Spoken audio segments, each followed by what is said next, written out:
So you've researched your topic and you've come up with lots of different things that could be included within your session. You're now getting to the point where you need to think about your musts, your shoulds and your coulds. What must you include? What should you include? And what could you include? So I said I'd come back to this bear canister at some point. So I'm not allowed to hike up here without this bear canister. So this bear canister is where I have to keep all my food. Now yesterday I restocked it with 10 days worth of food. Now 10 days worth of food is 35,000 calories worth of food. So there's 35,000 calories worth of food in here, and as you can see it's pretty well packed to the top. Now that's going to last me 10 days and there's not a lot of space for anything else in there, so I haven't been able to include everything I would want.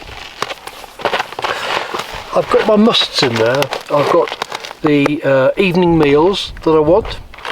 I've got some olive oil, because I throw a dollop of olive oil on the evening meal because you get so many calories from that.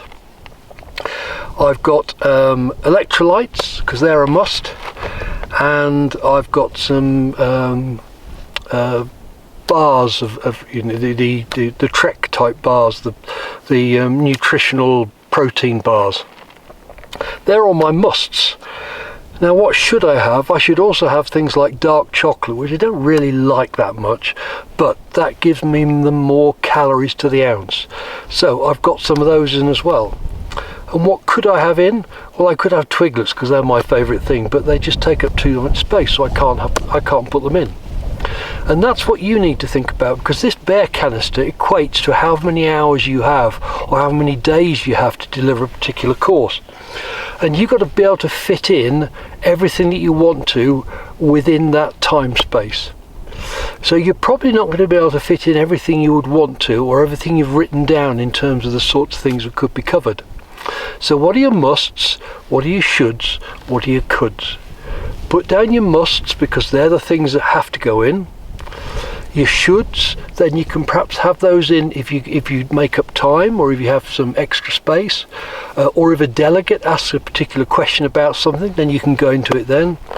And you can have the coulds, which it's helpful for you to know about, but you probably have no intention of actually using them, but it's good that you know about them, because then if a delegate asks a question about a could, then you're prepared and you've got an answer and you will be able to respond to that. So those are your musts, your shoulds and your coulds, and that's what you need to sort out before you go on to sorting out your objectives, which we'll cover later. Okay, so what must go in your bear canister or in your session?